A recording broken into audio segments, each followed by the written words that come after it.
ମାନେ ଆଜି ଆମେ 100ର ଘର 1ର ପ୍ରଶ୍ନପତ୍ର କରିବା। ବୁଝିହେଲା? ପିଲାମାନେ ଏଇ ଭିଡ଼ିଓରେ ଯେଉଁ ତ କୋଶ୍ଚିନ୍ କରିହେବ ସେମାନଙ୍କର ତ୍ରିଭୁଜକୁ କାଗଜରେ ତିଆରି କରିବାକୁ ଦେଇଛି। ଆମେ ସେଇଟା କରିପାରିବାନି ନା, ତୁମମାନେ କମେଣ୍ଟ ବକ୍ସ ଦେଉଛ ସାର୍ ଏଇଟା ଛାଡ଼ିଦେଲେ। ଆରେ ଏଇଠି ଭିଡ଼ିଓରେ କେମିତି ଆମେ ତ୍ରିଭୁଜଟାକୁ ଗୋଟେ କାଗଜରେ କରିବା, ତେଣୁ ତୁମେ ସେଇଟା ନିଜେ ବା ଶିକ୍ଷକ ତୁମକୁ କରେଇକି ଦେବେ। ବୁଝିହେଉଛି ତ? ତାହେଲେ ପିଲାମାନେ ଏବେ ଜାଣିବା କେତୋଟି ଅଛି। ଦେଇଛି ତ୍ରିଭୁଜାକାର ତୋରଣର ଗୋଟିଏ ଧାଡ଼ିରେ କେତୋଟି ତ୍ରିଭୁଜ ଅଛି। ପିଲାମାନେ ଦେଖ, ଏଇଠି ଆମର କେତେଟା ଧାଡ଼ି ଅଛି ମୋତେ କହିଲ? କହିବ ସାର୍ 5ଟା ଧାଡ଼ି। ତାହେଲେ ଗୋଟେ ଧାଡ଼ିରେ କେତୋଟି ତ୍ରିଭୁଜ ଅଛି ନା 10ଟି ଅଛି। ତାହେଲେ 10 ଗୁଣନ 5 = 50। ତାହେଲେ ଗୋଟେ ଧାଡ଼ିରେ 50ଟି ତ୍ରିଭୁଜ ଅଛି। ସମୁଦାୟ କେତୋଟି ଅଛି? ଏଇଠି 50, ଏଇଠି 50, 100, 150, 200, 250 ବା 50 ଗୁଣନ 5 = 250। ବୁଝିହେଲା? ତାହେଲେ ଜାଣିହେଲା କେତୋଟି ତ୍ରିଭୁଜ ଅଛି। ତାପରେ ଦେଲା ସେମିତି କେତୋଟି ଚୁଡ଼ି ଅଛି ଅନୁମାନ କର। ଦେଖ ପିଲାମାନେ, ଚୁଡ଼ି ସେ କହୁଛି ଏଇଠି ଦେଖ ଗୋଟେ ଇମ୍ପୋର୍ଟାଣ୍ଟ ପଏଣ୍ଟ ମନେ ରଖିବ, ଗୋଟିଏ ବିଡ଼ାରେ 10ଟି ଚୁଡ଼ି। ତାହେଲେ ଏଠି 10ଟି, ଏଠି 10ଟି, କେତେଟା ହେଲା? 20ଟି। ବୁଝିହେଲା? ଏଠି ମଧ୍ୟ ଏମିତି 20ଟି ହେଲା। ଏମିତି କେତେଟା ଧାଡ଼ି ଅଛି? 3, 4, 5, 6, 7ଟି। ତାହେଲେ ଏଠି ଏଇ ଧାଡ଼ିରେ ପ୍ରଥମ ଧାଡ଼ିଟା ହେଲା 140ଟି। ବୁଝିହେଲା? ତାପରେ ଏଇ ଧାଡ଼ିରେ ମଧ୍ୟ ସେମିତି 140ଟି। ତାହେଲେ ଟୋଟାଲ୍ ମିଶିକି କେତେ ହେଲା? 280ଟି ହେଲା। ତାହେଲେ 200ରୁ 80 ଅଧିକ ଯାହା ହେଉଛି, ତାହେଲେ କେତେ ଚୁଡ଼ି ଅଛି ଅନୁମାନ କର। କେତୋଟି ଚୁଡ଼ି ଅଛି? 280ଟି ଚୁଡ଼ି ଅଛି। ବୁଝିଲା ତ? ତାପରେ ସେମିତି ଦେଇଛି ହେଲା, ବାକ୍ସରେ ମୋଟ କେତୋଟି ଚକୋଲେଟ୍ ଅଛି ଅନୁମାନ କର। ବୁଝିଲା? ପିଲାମାନେ ଚକୋଲେଟ୍ ସଂଖ୍ୟା ଟୋଟାଲ ହିସାବ କଲା ପରେ ଦେଖିବ 298ଟି ଅଛି। ଏବଂ ସେଇଠି ଗୋଟେ ପ୍ରଶ୍ନ ଦେଇଛି, ନାତି ହାତରେ ଆଉ 2ଟି ଚକୋଲେଟ୍ ଅଛି। ତାହେଲେ ଆମ ପାଖରେ ଥିଲା 298, ଆଉ 2ଟି ମିଶିଗଲା, ଟୋଟାଲ 300ଟି ଚକୋଲେଟ୍ ହେଇଗଲା। ବୁଝିଲା ତ? ତାହେଲେ ଟୋଟାଲ ହେଇଗଲା 300ଟି। ଏଇଠି ଥିଲା 298ଟି ଚକୋଲେଟ୍। ବୁଝିହେଲା? ତାହେଲେ ସେ କହୁଛି ତ୍ରିଭୁଜ ଗୋଟେ ଅଛି 250ଟି, ଆଉ କେତୋଟି ତ୍ରିଭୁଜ ହେଲେ 300 ହେବ? ତାହେଲେ ଆଉ 50ଟି ତ୍ରିଭୁଜ ହେଲେ 300 ହେବ। ଚୁଡ଼ି ଅଛି 280ଟି। ଏହି ଚୁଡ଼ି 300ରୁ କେତେ କମ୍? 300ରୁ 20 କମ୍ ହେଲା। କିଏ ଅଧିକ, ଚୁଡ଼ି ସଂଖ୍ୟା ଅଧିକ ନା ତ୍ରିଭୁଜ ସଂଖ୍ୟା ଅଧିକ? ପିଲାମାନେ ଦେଖ, ଚୁଡ଼ି ଅଛି 280ଟି। ବୁଝିହେଲା? ଆଉ ତ୍ରିଭୁଜ ହେଇଗଲା 300ଟି ହେଲା। ତାହେଲେ 280ରୁ 300ଟା ଅଧିକ, ତାହେଲେ ତ୍ରିଭୁଜ ସଂଖ୍ୟା ଆମର ଅଧିକ ହେବ। ପିଲାମାନେ ସେ ଯେଉଁ 20ଟି କାଉଣ୍ଟ କରିନି। ବୁଝିବ ତ? এই 300ଟି ଯେଉଁ ତ୍ରିଭୁଜ ଥିଲା ସେଇଟା କାଉଣ୍ଟ କରିନି। ତାହେଲେ ଏଠି ଆମର ଚୁଡ଼ି ଅଧିକ ବୋଲି ଆମେ କହିବା, କାରଣ 280 ଆଉ ଯେଉଁ 50ଟା ମିଶିଲା, କି ଏଥିରେ ଯେଉଁ 20ଟା ମିଶିଲା ସେଇଟା କାଉଣ୍ଟ କରିନି ହେଲା। ତେଣୁ 280ରୁ 250ରୁ 280ଟା ଅଧିକ, ତାହେଲେ ଏଠି ଆମର ଚୁଡ଼ି ସଂଖ୍ୟା ଅଧିକ। ତାପରେ ଦେଲା ମେଳା ଭିତରେ ପିକୁନ୍ ଏକ ପଥର ରାସ୍ତାରେ ଡେଇଁ ଡେଇଁ ଯାଉଛି। ଖାଲି ପଥର ଗୁଡ଼ିକ ଉପରେ ସଂଖ୍ୟା ଲେଖିବା। ତାହେଲେ 211 ପରେ 212, ଏଠି 213, 214, ତାପରେ 215। ବୁଝିଲା ତ? ସେମିତି ଲେଖିପାରିବା। ତାପରେ 216 ସେ ଲେଖିଦେଇଛି, ତ ଆମେ ଲେଖିବା ଏଠି 217, ତାପରେ 218, 219, 220। ବୁଝିଲା ତ? ତାପରେ ଖାଲି ସ୍ଥାନରେ ଠିକ୍ ସଂଖ୍ୟା ପୂରଣ କରିବା। ତାହେଲେ 294 ପଛକୁ 293, 292, ଏଠି 291। ବୁଝିଲା? 295 ପରେ 296, 297, ତାପରେ 298, 299, ତାପରେ 300। ଏମିତି 301, 302, 303, 304, 305, 306, 307, 308, ଏଠି 309 ଏବଂ ଶେଷରେ ରହିଲା 310। ଏଇଟା ତୁମେ ଲେଖିଦେବ, ଜାଣିଛ ଅଲରେଡ଼ି। ବୁଝିଲା? ସେମିତି ଏଟା ବି ଲେଖିପାରିବ କି ନାହିଁ? 227 ପୂର୍ବରୁ କହିବ ସାର୍ 226, 225, 227 ପରେ 228, 229, 230 ହେଲା। ତାପରେ 231, 232, 233। ବୁଝିଲା? ସେମିତି 382 ପୂର୍ବରୁ 381, ତାପରେ 383, 384, 385, 386, ତାପରେ ହେଲା 387, ଅଠାଅଶୀ ତାପରେ 399 ବୁଝିଲା। 5 ନମ୍ବର ପିମ୍ପୁଡ଼ି ମାନେ ମାଟିରେ ଖାଦ୍ୟ ଖୋଜୁଛନ୍ତି, ଅନୁମାନ କରି କୁହ ସେଠାରେ କେତୋଟି ପିମ୍ପୁଡ଼ି ଅଛନ୍ତି, ଗଣନା କର ଓ ତୁମ ଅନୁମାନ ସଂଖ୍ୟାକୁ ଯାଞ୍ଚ କର। ପିଲାମାନେ ଏଇଟା ଗୋଟେ ପ୍ରୟୋଗାତ୍ମକ ପ୍ରଶ୍ନ, ଏଇଟାକୁ ତମେ ଗଣିକି ଲେଖିବ କେତୋଟି ପିମ୍ପୁଡ଼ି ଅଛନ୍ତି। ତାପରେ ପିଲାମାନେ ଆମେ ଦିଆସିଲି କାଠି ବୁଝିଲା, ଦିଆସିଲି କାଠିକି ଗଣିକି ଲେଖିବା ବୁଝିଲା। ତାହେଲେ ଗୋଟିଏ ଆମକୁ ଦେଇଦେଇଛି 235 ବୁଝିଲା। ନେକ୍ସଟ କର, ଏଠି ଆମର କେତେଟା, ଏଠି ଗୋଟେ ବିଡ଼ା, ଦୁଇଟା ବିଡ଼ା, ତିନିଟା ବିଡ଼ା, ତାହେଲେ ଏଠି ଆମେ ଲେଖିବା 300 ବୁଝିଲା। ଲେଖିବା କ'ଣ 250ରୁ 50 ଅଧିକ ବୁଝିଲା। ତାପରେ ଏଠି ଆମର ରହିଗଲା 200 ବୁଝିଲା। ଏଠି ଆମର 10 20 ଦୁଇଟା, ଏଠି ରହିଗଲା 3 3 6 2 8 ହେଲା। 228 ଲେଖିବ 200ରୁ 28 ଅଧିକ ବୁଝିଲା ତ। ତାପରେ ନେକ୍ସଟ କରିବା, ଆମକୁ ଦେଇଦେଇଛି ଏଠି ଓଲଟା, କ'ଣ କରିବା 300ରୁ 16 ଅଧିକ ହେଲା। ଏଠି ବିଡ଼ା କରିବ ଗୋଟେ ବଡ଼ ବିଡ଼ା, ତାପରେ ଏଠି ଗୋଟେ 10 ଟିକା ବିଡ଼ା କରିବ, ତାପରେ ଏଠି 6ଟା ଗାର ଦେବ ହେଲା। ଏଠି ଲେଖିବ 316, ଏଠି 109 ହେଲା। ଏଠି ଅଧା ବିଡ଼ା କରିବ 120 ଟିକା 5ଟା ବିଡ଼ା କରିବ ହେଲା। ଏଠି ଗାର ଦେବ 9ଟା, 5 6 7 8 9 ହେଲା। ଏଠି ଲେଖିବ 100ରୁ 9 ଅଧିକ। ତାପରେ ଆମକୁ ଦେଲା ଉପରୋକ୍ତ ସଂଖ୍ୟା ଗୁଡ଼ିକୁ ଆମେ ସଂଖ୍ୟା ରେଖାରେ ଦର୍ଶେଇବା। ସଂଖ୍ୟା ରେଖାରେ ଦର୍ଶେଇବ କି ନାହିଁ ମୋତେ କହିଲ। ପ୍ରଶ୍ନ 6ରେ ପ୍ରଥମେ 235, ତାପରେ ହେଲା 300 ବୁଝିଲା। ତାହେଲେ 235 କେଉଁଠି, ଏଇଠି ଦେଇଦେଇଛି, 300 ଏଇଠି ବୁଝିଲା ତ। 300 ଜାଣି ହେଲା। ତାପରେ କେତେ ହେଇଥିଲା ଆମର 228 ମୋତେ କୁହ 228 ଏଇମାନଙ୍କର ଆସିବ, ଏଠି ଲେଖିବ 228 ବୁଝିଲା। ତାପରେ ହେଇଥିଲା ଆମର 316 ବୁଝିଲା। 316 ଏଇମାନଙ୍କର ଆସିବ, ଲେଖିଦେବ 316। ତାପରେ 109 ଏଇମାନଙ୍କର ଲେଖିଦେବ 109। ତାପରେ ଆମକୁ ଦେଇକି ଛବି ଦେଖି ସଂଖ୍ୟାକୁ ବାକ୍ସ ମଧ୍ୟରେ ଲେଖ ବୁଝିହେଲା। ତାହେଲେ ପିଲାମାନେ ଏଠି ଆମର ଛବି ଦେଖିକି କରିପାରିବା। ଗୋଟେ ବିଡ଼ାରେ ମନେକର କେତେଟା ନେବା, 10ଟା ନେବା। 10ଟା ହେଲେ 3 3 6 10 ହେଲା।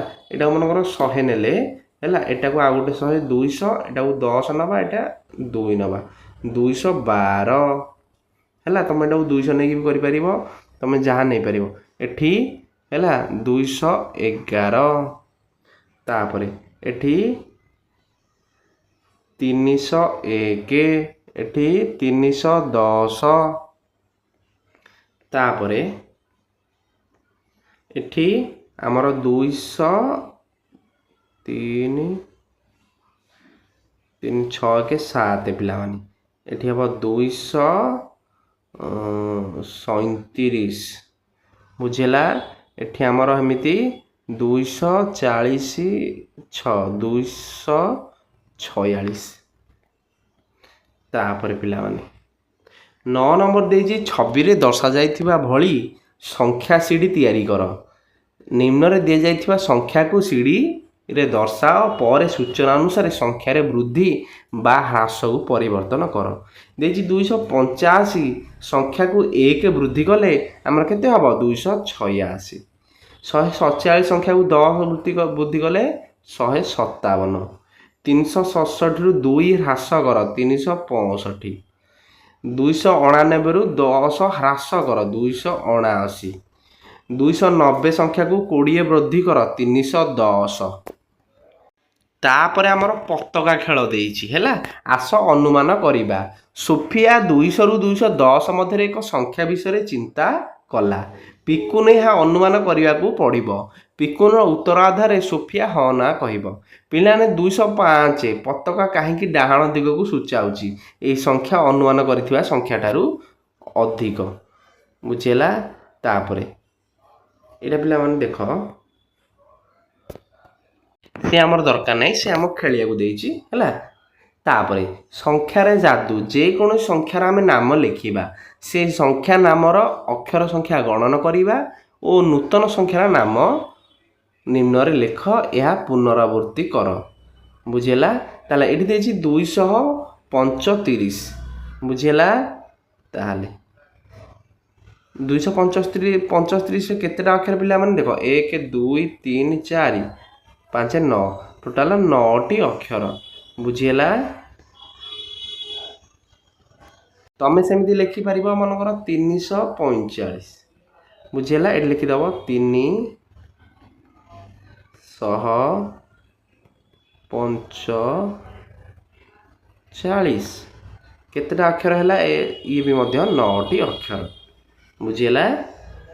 ତାପରେ ଅକ୍ଷର ସଂଖ୍ୟା ଗଣି ଉପର ଭଳି ସଂଖ୍ୟା ଲେଖ। ଏ ଲେଖିଛି 187 ହେଲା। ତମେ ସେମିତି ଲେଖିପାରିବ 188। ମନେକର ମୁଁ ଲେଖିବି ଅକ୍ଷର ସଂଖ୍ୟା ଗଣି ଉପର ଭଳି ସଂଖ୍ୟା ଲେଖ। ଏଠି କେତେଟି ସଂଖ୍ୟା ଅଛି? 1 2 3 4 5 6, ଏଠି 6ଟି ସଂଖ୍ୟା ଅଛି। ପିଲାମାନେ ଏଠି ଜାଣିପାରିଲନି ଦୁଇଟି ଅକ୍ଷର ମାନେ 200 ଗୋଟେ ଅକ୍ଷର, 35 ଆଉ ଗୋଟେ ଅକ୍ଷର, ତାହେଲେ ଦୁଇଟି ଅକ୍ଷର ହେଲା। ବୁଝିହେଲା? ଏଠି ମଧ୍ୟ 300 ଗୋଟେ ଅକ୍ଷର, 45 ଆଉ ଗୋଟେ, ଏଠି ମଧ୍ୟ ଦୁଇଟି ଅକ୍ଷର ହେଲା।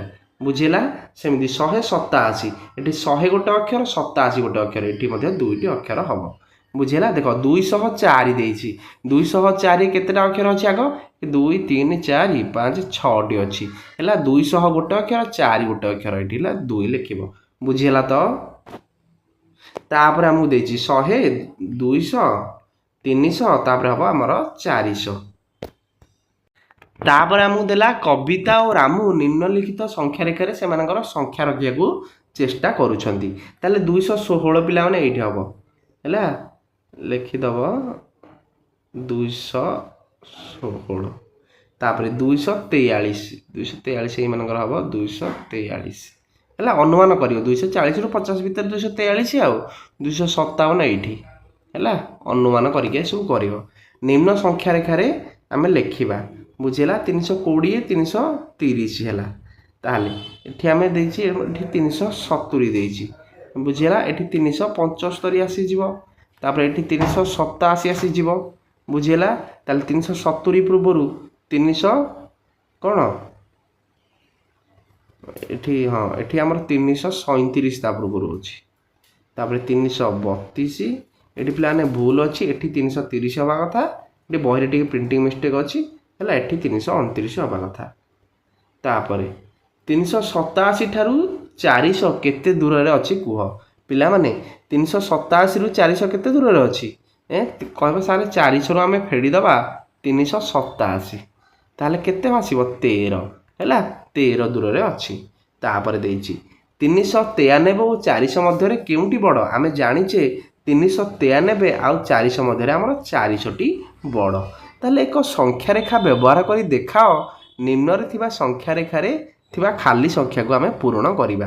ତାହେଲେ ମୋତେ କୁହ ପିଲାମାନେ 391 ପରେ 392 ଆସିଲା, 392 ପରେ 393 ଆସିଲା, 393 ପରେ 394, ତାପରେ ଆସିବ 395, ତାପରେ ଆସିବ 396, ତାପରେ ଆସିବ 397, ତାପରେ ଆସିବ 398, 399 ଏବଂ ଶେଷରେ ଆସିବ ଆମର 400 ହେଲା। 5 ନମ୍ବର ପ୍ରଶ୍ନ, ରାମୁ ଓ କବିତା ଚାରିଆଡ଼େ ବୁଲିବା ପରେ ସେମାନଙ୍କୁ ଭୋକ ଲାଗିଲା। ସେମାନେ ରମଣ ବାବୁଙ୍କ ମିଠା ଦୋକାନକୁ ଗଲେ। ବୁଝିହେଲା? ତାହେଲେ ରସଗୋଲା 100 ଥିବା ଟ୍ରେ ସଂଖ୍ୟା। ବୁଝିହେଲା? ତାହେଲେ ଏଇ କୋଶ୍ଚିନ୍ଟା କରିବା। ତାହେଲେ ପଚାରିଲା ଆମକୁ କରେ ସମୁଦାୟ କେତୋଟି ରସଗୋଲା ଅଛି? ପିଲାମାନେ ଦେଖ, ଏଇଠି ଆମର 4ଟି ଲେଖା ହେଇଛି, ତାହେଲେ ଏଠି ଆମର 400ଟି ରସଗୋଲା ଅଛି। ବୁଝିହେଲା? ମିଠାଇ ମଧ୍ୟ 400ଟି, ତାପରେ ଆଉ ଗୋଟେ ଲଡ଼ୁ ମଧ୍ୟ 400ଟି ଅଛି। ବୁଝିହେଲା? ହେଲା। ଲେଖିଦେବା ଚାଚାଙ୍କର ଟ୍ରେରେ 400ଟି ଲଡ଼ୁ, ଚାଚାଙ୍କ ପାଖେ ମୋଟ କେତୋଟି ଗଜା ଅଛି? ମଧ୍ୟ 400ଟି ହେଲା। ତାପରେ ଆମେ ଦେଖିବା ଆଉ କ'ଣ ପ୍ରଶ୍ନ ପଚାରିଲା। ଘରେ ଚାଚା ଖାଲି ଥିବା ଟ୍ରେକୁ ଲଡ଼ୁରେ ଭରିବାକୁ ଯାଉଛନ୍ତି, ଆଉ କେତୋଟି ଲଡ଼ୁ ଟ୍ରେରେ ରଖିପାରିବେ? ବୁଝିହେଲା? ତାହେଲେ ସେ ତ କହୁଛି ଚାଚା ଏଇ ଯେଉଁ ଖାଲି ଅଛି ଟ୍ରେ, ଏଥିରେ ଲଡ଼ୁରେ ଭରିବାକୁ ଚାହୁଁଛନ୍ତି, ଆଉ କେତୋଟି ଲଡ଼ୁ ସିଏ ରଖିପାରିବେ? ତାହେଲେ ଗୋଟେ ଧାଡ଼ିରେ ପିଲାମାନେ 10ଟା ରହିଲା। ବୁଝିହେଲା? ଆଉ ସେ କେତେଟି ଧାଡ଼ି ଅଛି? 3 3 6 7ଟି ହେଲା। ଆଉ 3ଟି ଲଡ଼ୁ ରଖିପାରିବେ। ବୁଝିହେଲା? ପିଲାମାନେ हाँ ଏଠି ଆମର ଚାରିଶଟି ଅଛି ଉପରେ ଦେଖ କେତୋଟି ଅଛି ଉପରେ 10 ଟିକିଆ 4ଟା ଅଛି ହେଲା ଏଟା ହେଲା 440ଟି ଲଡୁ ଅଛି ଏପଟେ 10 ଟିକିଆ କେତେଟା ଅଛି 6ଟି ଅଛି ତାହେଲେ 60 ଟୋଟାଲ ହେଲା 460 ଏଠି କେତୋଟି ଅଛି 470ଟି ବୁଝିଲା ତାହେଲେ ତାକୁ ଲେଖିଦେବା ବର୍ତ୍ତମାନ ଆମେ ଦେଖ ପିଲାମାନେ ताहले समुदाय केतोटी रसगोला अच्छी लिखिदेव सारे 460 रसगोला अच्छी टिके पिला माने समुदाय 460 रसगोला अच्छी केतोटी लड्डू अच्छी 470 है गजा अच्छी 440 बुझेगा ताहले खाली थिवा ट्रे रे लड्डू ट्रे रे केते रखिपर लड्डू हूँ प्रथमटा है आउ 3टी खाली अच्छी ताले 30टी आउ रखिपारे बुझेगा आउ 30टी लड्डू रखिपारे रसगोला लड्डू गजा संख्या को निम्न संख्या रेखार दर्शेवा यहाँ आमर करवा खातार रुह संख्या रेखार दर्शेवा बुझेगा ताले आम लिखिदेवा रसगोला केतोटी मिठा केतोटी है ताहले 1-10 थिबा धाड़ी संख्या रसगोला मते कुह मोटा लिभे दिए 1-10 थिबा धाड़ी संख्या रसगोला है ताहले मते कुह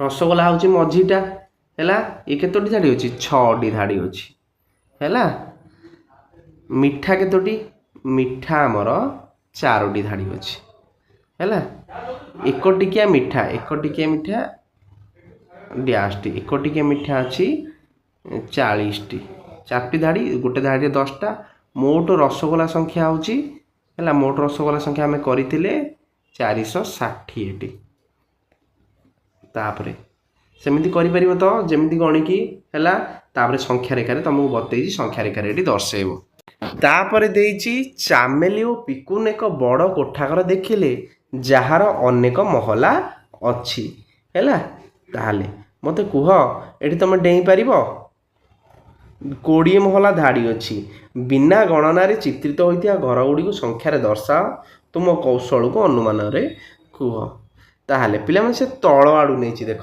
तुम तल आड़ू लिखिपर देख 110 पूर्व 100 एमती है 101 कमे कमे जाइला देखा मुझे करदे गोटे ये कौन लिख 114 तापर 115 116 117 118 119 ये 120 तापर एठू पुणी आने 121 122 एमती कर तल गुरा सेमती कर देखेदेली है 1 रु देख से नहीं 1 रु 10 जाके 11 रु 20 जाके 21 रु 30 जाके नब तापर 31 रु 40 जाके 41 रु 50 जाके तापर पिला माने देइछि अरविंद बाबू रमण बाबू को मिठा दुकान को निम्न सूचित घरे पहुँचा पड़ो जो घरे तांको मिठा पहुँचा पड़ो से घर को रंग कर बुझेला ताले मते करि पारिबो पिला माने देख पिला माने 301 दे देइछि बुझेला आमको गोटे दे देइछि 301 हैला तळ आडू से जाइछि ताले देख प्रथमे 209 घर को रंग करिया कहूछि मते कुह 209 घर कोठी ना सर एठी ए घरटा को रंग करिवो आगो लिखिबो 201 रु 210 एमती 213 एमती 220 हैला जो घर को रंग करियो देइछि ताको रंग करिवो तापर 3 नंबर निम्नलिखित प्रत्येक घर महला एवं स्तंभ लिखिब बुझेला ताले 13 नंबर प्रथम महलार अच्छी है 3 स्तंभ 3 अच्छी है 67 माने ये 6 महलार थी 106 माने 10 महलार थी 159 माने 15 महलार थी 192 माने 19 महलार थी 231 माने केते महलारे 23 महलारे 245 माने 24 महलारे 328 माने 32 महलारे 380 माने 38 महलारे 399 माने 39 महलारे बुझेला तापर स्तंभ देख स्तंभ ये 3 नंबर ताले स्तंभ हूँ 3 ये 67 अच्छी स्तंभ हूँ 7 है ये 6 अच्छी स्तंभ हूँ 6 ये लास्ट को 9 अच्छी स्तंभ हूँ 9 लास्ट को 2 अच्छी स्तंभ हूँ 2 लास्ट को 1 अच्छी स्तंभ हूँ 1 लास्ट को 5 अच्छी स्तंभ हूँ 5 बुझेला ये लास्ट को 0 अच्छी ग्राउंड फ्लोर अच्छी लास्ट को 9 अच्छी स्तंभ कर 4 नंबर କାଉଁରୀ ପାଟଣା ଗାଁଟି ବହୁତ ବଡ଼। ଲୋକମାନେ ସୁନ୍ଦର ଭାବେ ସାଇ ଓ ଘର ସଂଖ୍ୟାକୁ ସ୍ଥିର କରନ୍ତି। ଗାଁର ସମସ୍ତଙ୍କ ଘର ରଙ୍ଗ ସମାନ। ବାହାରକୁ ଗାଁଟି ଅତି ସୁନ୍ଦର ଦେଖାଯାଉଛି। ବୁଝିହେଲା? ତାହେଲେ ସେ ଆମକୁ ପ୍ରଶ୍ନ ପଚାରୁଛି।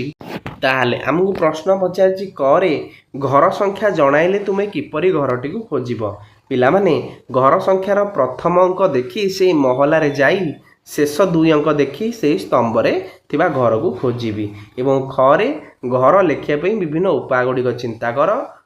ଘର ସଂଖ୍ୟାକୁ ଭାବରେ ଲେଖିବା କିମ୍ବା 3 ଅଙ୍କ ବିଶିଷ୍ଟ ସଂଖ୍ୟା ଭାବରେ ଲେଖିବା। ହେଲା? ତାପରେ 5 ନମ୍ବର ପ୍ରଶ୍ନ ଆମକୁ ପଚାରିଛି ମୁଁ କିଏ? ମୋ ପାଖରେ 205 ଅଙ୍କ ଅଛି। ମୁଁ 200ରୁ କମ। ମୋର ଏକକରେ 0 ଅଛି। ଦେଖି ସଂଖ୍ୟାଟି ମୁଁ କିଏ? ପିଲାମାନେ ତମେ ଏଇଟା ନିଜ କର। ଏକ ଘର ଏଇଟା ସବୁଠାରୁ ଶେଷ ଘରଟା ହେଉଛି ଏକ ଘର, ତା ପୂର୍ବଟା ଦଶକ, ତା ପୂର୍ବଟା ଶତକ। ତାହେଲେ ଶେଷ ଘରେ ଆମକୁ ଦେଇଛି 0 ଅଛି। ବୁଝିହେଲା? ସିଏ କହୁଛି ମୁଁ ହେଉଛି 200ରୁ କମ।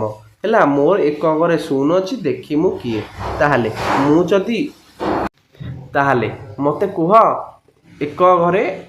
ମୋର ଏକକରେ 0 ଅଛି। ତାହେଲେ ମୋତେ କୁହ ଅଙ୍କଟି ମୁଁ କିଏ? ତାହେଲେ ତା ପୂର୍ବରୁ ଯଦି ମୁଁ 5 ଲଗେଇ ଦେଉଛି, ତା ପୂର୍ବରୁ 2 ଲେଖୁଛି, ଏଠି ଆମର 250 ହେଇଯିବ। ବଡ଼ ହେଇଯିବ ସଂଖ୍ୟା। ବୁଝ, ଉଲ୍ଟେଇ ଦିଅ, 520 ହେଇଯିବ। ବୁଝିହେଲା? ସେ ତେଣୁ ଆମକୁ ଏଠି କ'ଣ କରିଛି? ଏଠି ଆମର ଭୁଲ ଟିକେ ଅଛି। ହେଲା?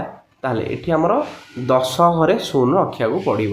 ବୁଝିହେଲା? ତାହେଲେ ସଂଖ୍ୟାଟି ଆମର 105 ହେବ। ତାପରେ ଖରେ ମୁଁ 3 ଅଙ୍କ ବିଶିଷ୍ଟ ସଂଖ୍ୟା। ମୋ ପାଖରେ 10କୁ ଏକକ ଅଛି। ମୁଁ ଦେଖି ସଂଖ୍ୟାଟି କିଏ? ପିଲାମାନେ ମୁଁ 300ରୁ ଅଧିକ କିନ୍ତୁ 400ରୁ କମ। ଏଇଟା ପିଲାମାନେ ଆମ ଅସ୍ପଷ୍ଟ, ଏଇଟା କରିପାରିବାନି।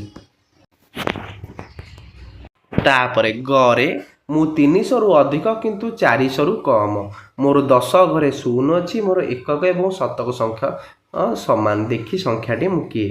ପିଲାମାନେ ମୁଁ 300ରୁ 400 ମଧ୍ୟରେ, ଶତ ଘରେ ଆମର 3 ରହିଲା, 10 ଘରେ 0 ରହିଲା। ତାହେଲେ ସଂଖ୍ୟାଟି ଆମର 303। 6 ନମ୍ବର ପ୍ରଶ୍ନ ମୁଁ କିଏ ସରିଲା। ହେଲା? ଅରବିନ୍ଦ ବାବୁ 100ଟି 10ଟି ମୁଁ ଗୋଟିକିଆ ମିଠାର ପ୍ୟାକେଟ୍ ରଖିଥିଲେ। ବୁଝିହେଲା? ତାହେଲେ ଆମକୁ ଦେଇଛି, ତାହେଲେ ମିଠା ବାକ୍ସ ଆମେ ଅଙ୍କନ କରିବା।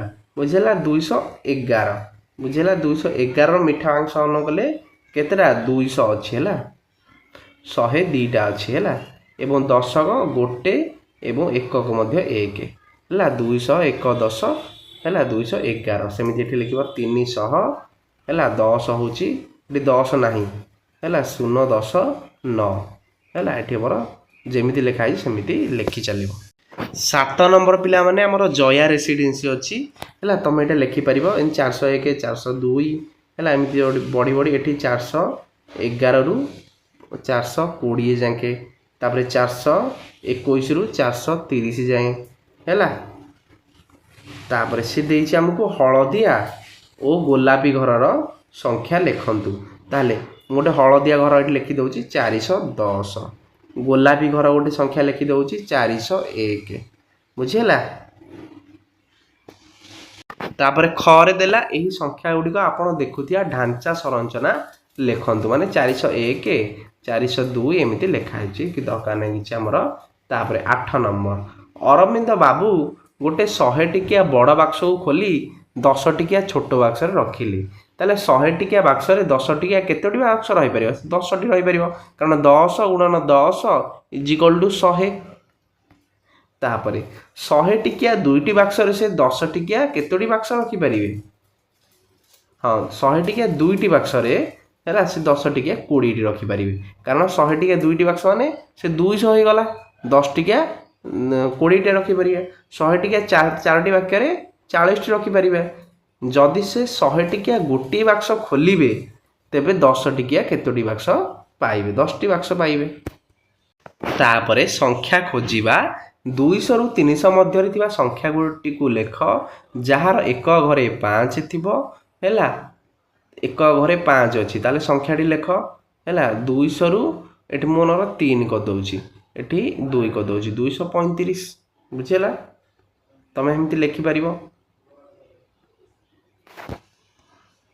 तापर आस तुलन करिया पिला माने जोटा बड़ तापटू मनर एठी 2 अछि एठी 1 अछि ताले ये बड़ला तापटू चिन्हटा रहिबो हला एटा ग्रेटर दान चिन्ह को हाजिबो हला मनर एठी 3 अछि एठी 2 अछि एपटू रहिबो एटा हला स्मॉलर दान चिन्ह कहबे बुझिला सेमिति कोटा बड़ कोटा सान हम देखि परिबा 199 201 भितर 201 बड़ 285 275 भितर 285 बड़ तापर देछि निम्नलिखित विषय चिंता करी मेल करिबा देछि 325 235 रु अधिक कारण 325 रे 300 अछि 235 रे 200 अछि तापर 235 523 रु कम ताल देख कारण 235 रे 200 अछि 523 रे 5 अछि ताल एठी हम गार टान दवा बुझिला तापर 157 आ 153 रु अधिक कारण कारण एटा हमर एठी जानिबा 157 रे 7 1 एवं एठी 3 1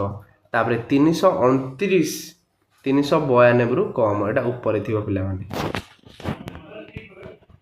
देख पिला माने 329 392 रु कारण एठी टान दबा बुझिला तापर 432 423 रु अधिक हला कारण एठी हमर 2 10 अछि एठी 3 10 अछि तापर 110 टा हमर कहि जीवो एठी 11 अधिक 5 नंबर प्रश्न कौन सी अंक को पुनरावृत्ति न करी 3 2 और 4 व्यवहार करी 3 अंक विशिष्ट संख्या तैयारी कर एवं संख्या ठारू बड़ संख्या चारिपटे लाल और सबुठारू सान संख्या चारिपटे हलदिया रंगर गार टाणिबा ताले पिलाने कर 3 2 4 व्यवहार करिबा 3 अंक विशिष्ट संख्या टे करिबा ताले 432 सबुठारू बड़ संख्या है कि नहीं बुझेला तापरे सबुठारू सान संख्या कर हैला 3 अंक विशिष्ट 234 बुझेला आकु लाल चिन्ह दब आकु हलदिया चिन्ह दब तापरे हमर 6 नंबर सेमिति देइछि कोन देइछि 6 नंबर देइछि प्रश्न 5 और 6 रे सबुठारू बड़ संख्या समान हैला कि सबुठारू सान संख्या समान हैला कि उत्तर को निज भाषा रे लेख पिला माने हैला तापरे 7 नंबर माने बड़ संख्या और सान संख्या हम पाइले तापरे निम्नलिखित संख्या गुडी सान रु बड़ रे सजेइबा ताले मते कुआ सबुठारू सान किए ना सारे 99 हैला तापरे आसीबो 110 तापरे आसीबो 207 तापरे आसीबो 399 तापरे आसीबो 456 सबुठारू बड़ तापरे एठी बड़रू सान साले सबुठारू बड़ होउची हमर 494 तापरे 376 तापरे 294 तापरे 249 सबुठू शेष रे आसीबो 67 बुझिला तो वीडियोटी संपूर्ण हैला वीडियो भल लागिथे लाइक कर दबो चैनल को नु आस्तेले सब्सक्राइब कर दबो।